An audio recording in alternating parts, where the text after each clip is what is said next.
Anaknya langsung mati di tempat, biji matanya tak keluar. Ibu di sini tinggal udah berapa lama?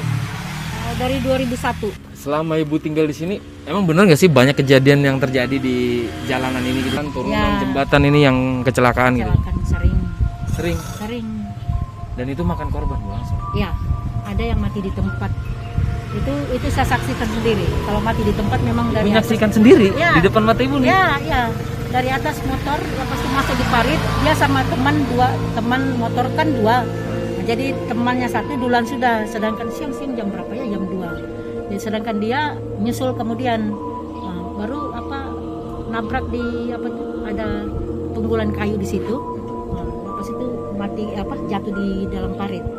Jadi muka ke bawah. Dan itu luka-luka atau kepalanya kena enggak Bu? Sekarang mungkin berhamburan itu setelah ada orang itu angkat mayatnya dulu baru berhamburan itu dia punya kotak-kotaknya itu. Berarti selama ibu di sini dihitungannya tuh lebih dari 10 kali atau lebih banyak lagi? Kalau korban untuk meninggal 3 orang.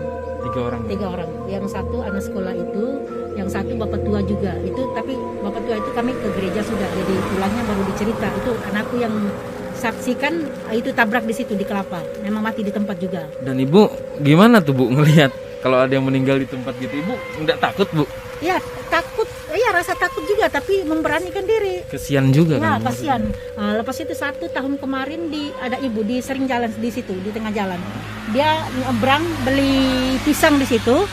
Nah, lepas itu dia itu nyebrang, anaknya nunggu di situ. Dia nyebrang pas motor anak sekolah pulang, serempet dia. Kelempar sampai di tengah situ. Jadi sering lepas itu saya sama anak saya bawa ke rumah sakit. Ini yang ibu ini ditabraknya? Iya, bawa ke rumah sakit jam 10 gitu. Jam 4 meninggal. Ini kenapa sih kok banyak orang jalanan itu banyak memakan korban itu, kalau menurut ibu kenapa nih Bu? Karena tikungan itu baru tempatnya rawan, jadi harus hati-hati dan juga macam bukan tapi kita harus permisi klakson begitu ya, kasih permisi. Ya. Jadi emang boleh bisa dibilang ada yang Ada kalau bilangnya pencet menunggu kah apakah begitu. Jadi macam lewat malam begitu kan kita harus klakson ya, kasih bunyi permisi gitu. Dan kita harus yakin gitu. Ya. Maksudnya ya tidak ada unsur-unsur segala macam juga sih, cuma permisi aja Bu. Ya, permisi gitu. Kalau lampu jalan malam ada nggak sih Bu? Lampu jalan ada tapi dicuri sudah. Hah? Dan selalu masuk ke selokan itu Bu? Ya, kadang-kadang orang masuk di parit. Nah, kadang-kadang pokoknya derek terus ke sini. Itu nggak bisa ya kalau keterusan masuk ke rumah ibu gitu? Enggak, dulu pernah, belum di dinding rumahku itu. Nah, itu pernah motor sampai mau masuk di kaki lima. Ya, dari atas kan, dulu kan masih habis digusur kan jadi bersih. Tiada kelapa, tiada kayu-kayu kan. Jadi dari atas kan derek terus masuk di situ. Ya, tapi sekarang itulah, bapaknya tanam tiang, setelah kelapa semua tumbuh, tiangnya dicabut, itulah tinggal kelapa-kelapa semua. Oke Bu. Ya, kita antisipasi sejak kan ya, siapa tahu kalau memangnya kecelakaan motor kan bisa sangkut di situ. Nah, di kelapa situ. Jadi kan berharapnya sangkut gitu. Ya kan Ibu. Iya dong. Nggak mungkin. Karena pengalaman pernah masuk ke rumah sudah. Itulah bapaknya kasih pagar itu. Oh, jadi emang anak-anak yang ngebut laju keterusan masuk rumah ibu? Masuk rumah, iya. Jadi terpaksa bapaknya tanam pagar dulu, tiang dulu. Dia nanam tiang, setelah kelapa-kelapa semua tumbuh, mangga tumbuh, dicabut itu tiangnya gitu. Tapi Bu, kalau masuk ke rumah itu assalamualaikum dulu enggak langsung masuk aja? Enggak. Dia itu enggak apa-apa. Orangnya pun enggak apa-apa. Terus masuk kamar langsung. Tapi kita tidak menginginkan itu kan. Ini barang kan kita tidak menghendaki itu. Tapi kalau memangnya kecelakaan sudah ya seperti apa? Saya itu harus berhati-hati, sayangilah nyawa, jangan terlalu ngebut.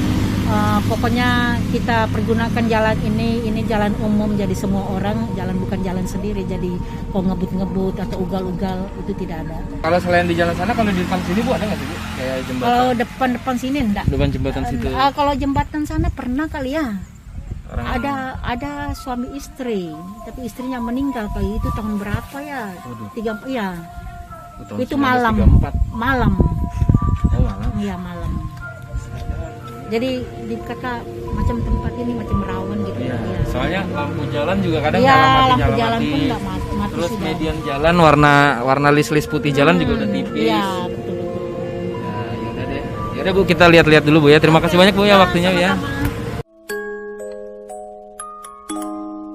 Kalau tanda-tandanya itu kita melihat yang barang-barang aneh seperti kain-kain putih terbang, binatang-binatang besar, nah itu sering kita lihat. Dan kalau sudah lihat itu tidak lama, selang 2 hari atau 3 hari pasti ada kejadian. Berarti emang itu kayak sebuah pertanda gitu. Mungkin kali. Nah, kita kan tidak tahu. Begitu kita lihat, nah, selang berapa hari pasti ada kejadian. Kalau di tempat saya ini ya sudah banyaklah puluhan orang yang makan korban. Mulai dari tempat pembuangan sampah sampai kuburan Cina. Sepanjang itu? Ya sepanjang itu. Pokoknya mulai dari pembuangan sampah, mulai simpang mau ke SMK, turun itu sampai di sini. Nah itu banyak. Kalau yang di pembuangan sampah itu Pak, apa sih yang pernah Bapak lihat itu? Itu kain putih terbang. Sekitar jam 9-10 ke atas. Dalam keadaan sadar juga? Nah, dalam keadaan sadar. Pokoknya jalan tiba-tiba lihat itu kain putih itu terbang sendiri. Jadi saya melihat habis terus saya berdoa. Saya bilang, dalam hati saya kok bisa ya kain bisa terbang. Selang dari itu pasti ada kejadian. Kayak kemarin yang lihat kain terbang itu, tidak lama tabrakan di simpang SMK itu motor sama mobil. Itu dari Sungai Patimah, orang dari Sungai Patimah boncengan sama anaknya. Anaknya langsung mati di tempat, biji matanya tak keluar. Tahun 2004 itu terak muat kayu. Itu semua orangnya mati, meninggal semua. Meninggal di puskesmas dulu, puskesmas lama belum direnovasi itu tahun 2004. Nah, itu meninggal semua. Kalau sopirnya mati di tempat. Sopirnya itu kami pakai balok cungkil itu bodi truk itu baru bisa mengambil mayatnya. Anak SMA Pancasila, dia dari atas turun, dia tabrak itu pohon akasia. Nah, yang kedua sama Pak Amir, itu pun ditabrak pohon kelapa di pinggir jalan itu pun mati di tempat. Jadi rata-rata emang dari yang selamat gitu? Tidak ada yang selamat Pak. Kalau yang di daerah sini tidak ada yang selamat. Nah, kalau selamat mungkin satu-satu lah, tapi lain dari itu meninggal semua. Ada yang mati di tempat. Kalau daerah kuburan Cina belum. Cuma yang di jembatan sini pas dari kuburan Cina mau jembatan pertama itu sering banyak. Kalau yang tahun-tahun kemarin tuh ada ibu-ibu berboncengan sama suaminya, katanya dia lihat ada binatang besar lewat.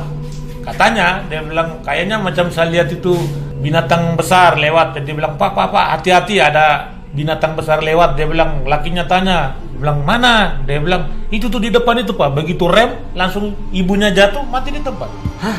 Mati di tempat di situ jembatan. Yang selamat bapaknya. Selamat bapaknya.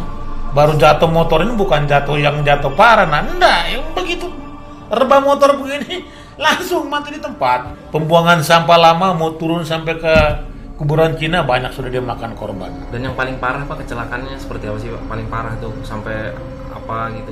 Yang paling parah itu seperti tabrakan itu parah. Itu ada yang macam anak-anak kemarin itu sampai otaknya berhamburan, biji matanya sudah dikebumikan dulu. Baru matanya ketemu. Nah itu pun mungkin dengan tayangan cari matanya kan.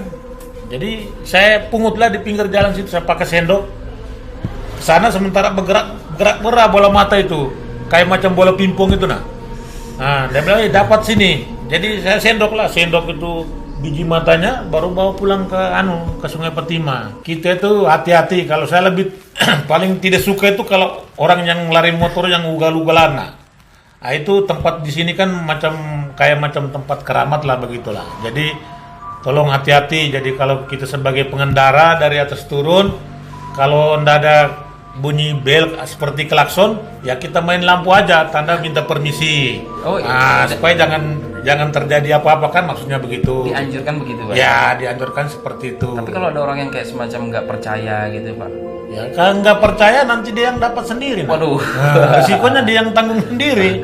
Permisi numpang lewat begitu. Nah ini enggak dengan motor ini furfar sini saya dengar bunyi brak di depan situ. Itu tetangga rumahnya di atas stadion itu, dia mau beli pisang di situ. Tapi pas dia mau menyeberang, motor dari atas turun. Namanya kecelakaan. Yang mau bilang apa? Itu pagi itu. Tuh pernah saya lihat itu yang kepala tidak ada itu. Itu laki-laki di atas seng itu. Di atas atap. Di atas atap seng. Dia merayap merangkak begini. Itu tidak ada kepala siang-siang jam 12 siang. Jadi saya sama adik laki-laki, kami dua berdiri di jalan. Jadi dia bilang, "Kak, saya jalan dulu." Jadi saya juga iyalah. Jadi kami dua ke sana. Tiba-tiba saya dengar ini bunyi seng. Terus saya lihat begini. Woi, saya langsung teriak begitu. "Wih, Dek, kau lihatlah itu. Ada orang tidak punya kepala. Pakai baju putih, celana hitam panjang. Kau lihat di atas seng itu." Tapi tangan dan Merayap kakinya dia. ada, Mbak? Tangan dan kaki ada. Hanya dia punya kepalanya saja yang tidak ada. Tidak ada darahnya. Enggak ada. Bersih. Baju putih bersih. Kering. Kalau itu begitu sudah ada saja orang jatuh di situ tidak pernah hidup. Pasti meninggal. Lihat barang-barang hitam lewat. Kadang-kadang besar betul. Ini betulan, Bu? Iya, betul. Bukan bohong. Gua tak mau bohong. Iya. Dari atas turun kan ngebut sekali. Langsung saya apa? Pasti situ ada BBM dulu. Ada BBM, jadi dia berhenti pas di depan saya marah. Tidak boleh ngebut. Kalau kau ngebut, kalau kau jatuh, tidak pernah kau hidup. Kau pasti mati. Kenapa mama omong begitu? Karena tempat ini tidak bagus. Saya bilang, tempat ini tidak bagus. Siang-siang ini, jadi dari sana nih santai-santai. Kenapa jatuh di parit, Pak? Jatuh di parit di samping kami. Mungkin ketiduran. Iya, tidak tahu. Iya, saya lihat macam ada orang lewat bilang. Astaga, Aduh, kasihannya. lagi. Bu, lain kali klakson. Iya Kak, iya. Klakson itu penting. Kalau tidak klakson itu bahaya.